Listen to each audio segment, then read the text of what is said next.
ठीक है। आज का जो टॉपिक है स्प्लिट एसी को लगाना है, I mean installation of split AC. जो एसी हम लोगों के रूम में लगती है स्प्लिट एसी और विंडो एसी। विंडो एसी जो होता है एक खिड़की या दीवार को काट कर उसको स्थापित किया जाता है, और इस एसी को क्या किया जाता है कि हम दीवार पर इंडोर को लगा सकते हैं, और इसके एक और भाग है आउटडोर, जो इसको हम दीवार के पीछे तरफ लगा सकते हैं। इसलिए इसको बोलते हैं इंडोर यूनिट। क्या बोलते हैं?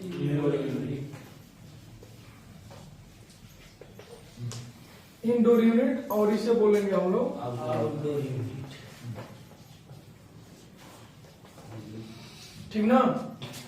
इंडोर और आउटडोर यूनिट दोनों को अलग अलग जगह पर स्थापित करना होगा, या अलग अलग जगह पर स्थापित हम लोग लगाना है।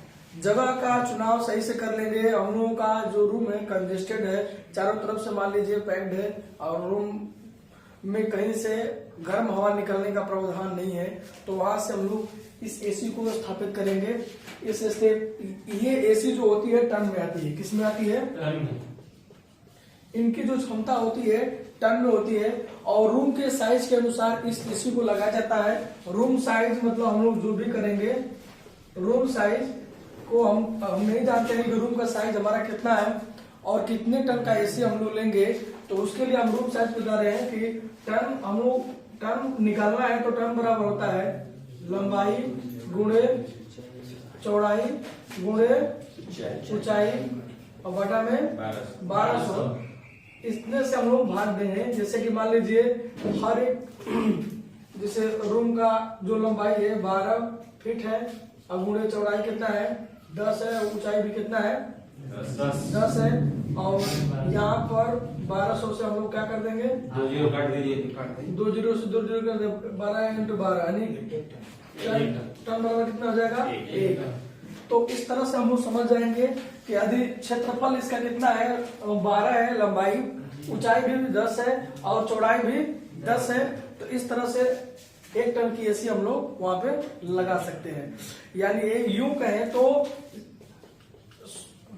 स्क्वायर फीट होता है। क्या होता है? Square feet. ठीक ना। अगर स्क्वायर फीट में लेंगे 10 × 10 तो 100 स्क्वायर फीट में 1 टन लगभग एसी लगती है। 100 से 120 फीट, 100 से 120 स्क्वायर फीट में कितना टन गैस लगेगी 1 फीट की। तो इसके अनुसार आप बढ़ाते जाए। तो ये तो हम लोगों का हो गया कि मान लीजिए हमको पता नहीं है कि कितनी टन का एसी जो हम लेंगे अपने रूम के लिए, तो इसके लिए इस ये जो फार्मूला है, इस फार्मूला के अनुसार जो है हम एसी का क्वांटिटी हम लोग पता कर सकते हैं कि कहाँ वो एसी लेना होगा, कितना रूम है, कितना एसी लेंगे, कितने टन का एसी लेंगे, या एक ही एसी ले लेंगे। एक ही एसी लेंगे तो पूरे रूम में हम लोग डक्ट के माध्यम से उसको फैलाया जाएगा, तो बड़ी एसी प्लांट एसी हो जाएगी। तब रूम एसी नॉर्मल हम लोग का रूम है, तो उस नॉर्मल रूम में हम लोग क्या करेंगे कि स्प्लिट एसी को हमने लिए। यहाँ पे स्प्लिट एसी का है सिस्टम सब कुछ, ठीक ना। ये इंडोर यूनिट है, ये आउटडोर यूनिट है, और हम लोग के कमरे की लंबाई इतनी है 12, 10 एंड 10, और 1 टन की एसी है। पूरा सिस्टम हम लोग ले लिए हैं। अब इसको हम लोग उस रूम में स्थापित करेंगे, ठीक ना। अब ये जो रहेगा आउटडोर यूनिट रूम के बाहर साइड में रहेगा, और इंडोर यूनिट रूम के अंदर साइड में। अब अंदर साइड में लेने का मतलब देखिए पूरा ये रूम है, यह क्या है पूरा रूम। अब इसको कैसे लगाना है? रूम के अंदर का दीवार है, एक दीवार पर हम लोग जैसे कि ये सपोर्टेड की दीवार है। अब दीवार का अब एक हिस्सा यहाँ पे है, और छत है, ये क्या है छत से 150 mm से अधिक दूरी होनी चाहिए, ठीक ना। यहाँ पर 6 इंच भी कर सकते हैं, या 1 फीट नीचे भी इसको हल्का सा लगा सकते हैं, लेकिन कम से कम कितना होना चाहिए 6 इंच, इससे कम नहीं होना चाहिए, इससे अधिक ही दूरी होनी चाहिए। और इधर साइड में जो कॉर्नर दीवार होती है, इस साइड के दीवार में 50 mm से अधिक की दूरी मतलब होनी चाहिए। ये नहीं कि इसको सटा के लगा दे, अब ये नहीं कि इसको ऊपर सटा के लगा दे, ऐसा नहीं होना चाहिए। इस पूरा दोनों जो डाटा है इसके अनुसार ही, और दीवार के बिल्कुल सेंटर पॉइंट पर लगाएंगे, जहां से इसके अंदर जो ब्लोअर चलता है हवा, यहाँ से ये क्या करता है कि यदि सटा के लगा देंगे तो यहाँ गर्म हवा नहीं खींच पाएगा। ये कमरे की गर्म हवा क्या करता है खींचता है, ठीक ना। कमरे की गर्म हवा खींचेगा, और उसी हवा को क्या करता है यह ठंडा करके इस इस भाग से क्या करता है, नीचे की तरफ फेंकता है। फैलाता है। तो अब इसको और नीचे डाउन हम लगाएंगे तो हवा नीचे ही नहीं फेंकेगा। यदि इसको थोड़ा सा ऊंचाई पर लगाते हैं, मतलब कि छत से थोड़ा सा नीचे, तो ये क्या करता है कि रूम में चारों तरफ क्या होगा, बराबर मात्रा में कूलिंग कर सकता है, ठीक ना। इसलिए अभी देखिए यहाँ पर जब एसी चलती है, जब एसी चलेगी तो यहाँ से ये हॉट एयर मतलब गर्म हवा जो होती है इसमें इंटर करती है, क्या करती है, इंटर, और वो हवा ठंडा होकर यहाँ पे क्या होती है, कूल एयर बाहर आती है, सुनना है ना, और पूरे कमरे में फैलती है। यही क्रिया क्या होता है, एसी जब चलती है तो लगातार होता है, कमरे की हवा यहाँ पे आएगी और फिर से नीचे की तरफ से टकरा के जाएगी, ठीक ना।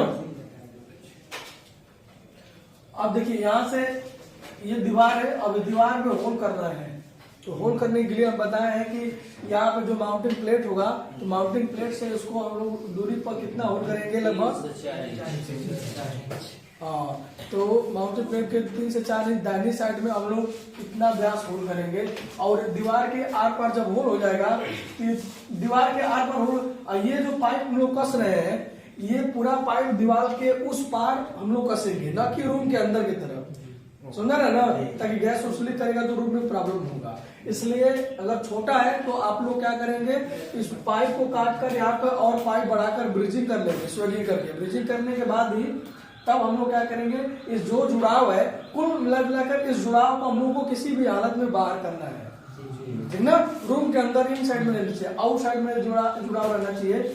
और इसका जो व्यास है 1/4 इंच है, 1/4 इंच, और इसका जो व्यास है 1/2 इंच। देखिए गैस नली का व्यास, गैस नली का मतलब जिसमें से ओनली गैस, मतलब ये सक्शन लाइन की बात हो रही है, और द्रव नली मतलब डिस्चार्ज लाइन।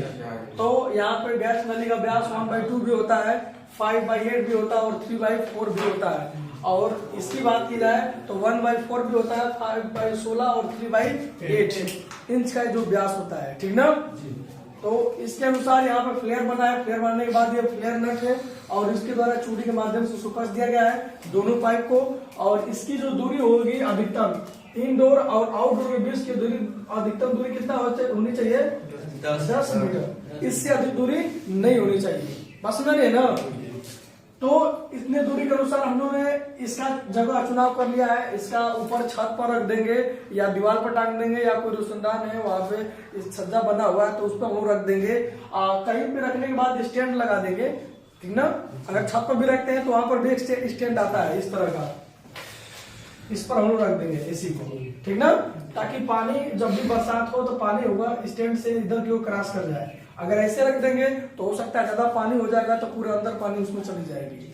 तो स्टैंड लगा देंगे, और दीवार पर जब हम टांगेंगे तो दीवार पर टांगने के लिए भी हम लोगों का एक स्टैंड इस तरह से आता है, और एसी पर एसी क्या हो जाएगी, टंग जाएगी। स्टैंड को भी लगाने का सिस्टम बता दें कि आउटडोर स्टैंड कोई जैसे जगह चुनाव करके स्टैंड में सुराख होते हैं, और स्टैंड को दीवार पर हम लोग किसी भी जैसे हमने टांगते हैं ना, उसमें होल मार के, इसमें होल होते हैं, इसमें क्या होते हैं, होल होते हैं। तो इसी होल के अनुसार इसमें हम लोग होल मार के दीवार पर हम लोग इसको सही तरीके से एडजस्ट कर देंगे ना, स्क्रू के माध्यम से टाइट करके, और उसी पर एसी को लेकर बैठा देंगे। और जब ये दोनों इंस्टॉलेशन हो जाएगा, इसको लगा देंगे, इसको लगा देंगे, तब इन दोनों पाइपों में हम लोग क्या करेंगे, जोड़ेंगे। अब इसका एक वायर जो होगा, स्प्लिट एसी का मेन वायर जो होगा यहीं से ऑन होगा, यहाँ से क्या होगा, रूम में ही ऑन हो जाएगा, बोर्ड के माध्यम से सप्लाई देंगे, ऑन हो जाएगा। ऑन होगा तो यहाँ से आउटडोर यूनिट के लिए सप्लाई क्या हो रही है, आउटडोर यूनिट के लिए सप्लाई इसके में जा रही है, ठीक ना। इनडोर यूनिट से ही यहाँ पे दिया फेस, ग्राउंड और न्यूट्रल, इसमें आके हम लोग को जोड़ना होगा। वहां पर हम लोग को देखना होगा कि उसमें character pin, face, neutral, ground का जो हम लोग का सिंबल है वो कहाँ कैसे दिया गया है, सब कुछ। इसका फ्लेयर देखिए, यहाँ पर फ्लेयर, यहाँ पर फ्लेयर, यहाँ पर फ्लेयर, यहाँ पर फ्लेयर, चारों पाइप हम फ्लेयर का नट हम लोग जोड़ लेंगे। तो जोड़ने के बाद ही, और इस वायरिंग को जोड़ने के बाद ही हम इस पूरे सिस्टम को ऑन करेंगे। तो ऑन करने से पहले हम लोगों को यह देखना होगा कि क्या इसके अंदर का वाल्व ओपन है कि बंद है, क्योंकि हम ऐसे ऑन इसको नहीं कर सकते। एक बात ध्यान रखिएगा, अगर इसको ऑन, यहाँ पे एक वाल्व इसको खोलेंगे, जब डेड नट है, इन दोनों डेड नट को जब यहाँ से खोलते हैं तो एक 6 नंबर की एलंकी द्वारा, एलंकी कोड इसमें अंदर इसमें एलंगी डालेंगे और इसके अंदर के घाट बने हुए एलंगी जो षष्ठभुजा वाला वाल्व है उसको खोलेंगे। जब ओपन करेंगे तो ये लाइन ओपन होगी और गैस इधर जाना स्टार्ट हो जाएगा। बस में रहे ना, नहीं तो ऐसे ऑन कर देंगे तो लाइन क्या हो जाएगी, फट सकती है। तो इस बात को ध्यान रखिएगा।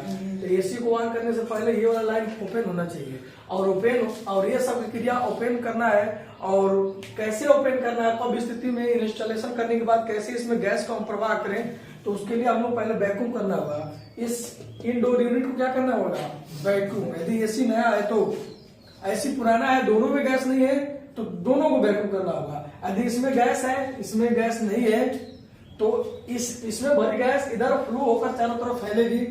तो इसका हम लोग जैसे बंद हालत में है तो यहाँ से हम लगा के वैक्यूम पंप द्वारा इसको क्या कर लेंगे, वैक्यूम कर लेंगे। वैक्यूम होना बहुत जरूरी है। इसमें थोड़ा सा भी वायु की मात्रा नहीं, 99%, 99.9% मतलब कहा जाए तो 100% इसमें वैक्यूम करना बहुत जरूरी है। नहीं तो थोड़ा सा भी एयर होगा तो उस एयर में मॉइस्चर होगी और कहीं ना कहीं जाकर इस पाइप को ब्लॉक कर सकती है। तो मॉइस्चर एकदम नहीं होना चाहिए, मतलब एयर नहीं होना चाहिए। तो इसके लिए वैक्यूम कर रहा हूं। इस पूरे सिस्टम को यहाँ से क्या करेंगे, वैक्यूम। वैक्यूम करने के बाद ही यहाँ से एलंगी द्वारा खोलेंगे, फिर उसके बाद लीकेज भी चेक कर लेंगे, ठीक ना। खोलने के बाद और लीकेज जब चेक हो जाएगा तब जाके इस वाल्व को भी खोलकर अब एसी को क्या कर देंगे, ऑन कर देंगे। बस में रहना, लीकेज भी नहीं होना चाहिए। अगर यहाँ से थोड़ा सा भी लीक करेगा, बारीक भी लीक करेगा तो हो सकता है एसी 10 दिन या 15 दिन चलते चलते खत्म हो गया, मतलब गैस निकल गया। या फिर ज्यादा लीक होगा, आप लीकेज जल्दबाजी करेंगे, लीकेज सही से नहीं चेक करेंगे तो उसमें आप मोटा मोटा झाग बना के नहीं चेक करते, पतला झाग बना के इसमें चेक किया जाता है। कहीं से लीक होगा तो पतला झाग में थोड़ा थोड़ा भी उसमें निकलेगा तो उसको सही से कसना होगा। नहीं तो वो कहीं ना कहीं 5 दिन, 10 दिन, 2 दिन, 1 दिन जैसे होगा उससे गैस पूरा खाली हो जाएगा और एसी कूलिंग करना बंद कर देगा। बस में रहना, तो आप लोगों का शिकायत नहीं रहना चाहिए। आप लोग जो भी काम करेंगे फिनिशिंग करेंगे, है ना। एसी को स्थापित करना है तो इसके लिए टूल्स को भी हमने लिखवा दिया है ना। क्या क्या इसमें टूल्स लगेंगे और क्या क्या टूल्स हमारे पास रहना चाहिए इसको स्थापित करने के लिए। आप लोग ऐसे इसको स्थापित नहीं कर सकते हैं। इसको बहुत सेफ्टी से स्थापित करना होगा क्योंकि गैस की बात है। और इस समय जो एसी आ रही है, इन्वर्टर एसी आ रही है, उसका जो गैस है ज्वलनशील भी हो रही है ना। तो आप लोग कभी भी फील्ड वर्क में काम करेंगे तो सब सावधानी पूर्वक अपना हर एक चीज अपनी तरफ से सावधानी पूर्वक मास्क लगा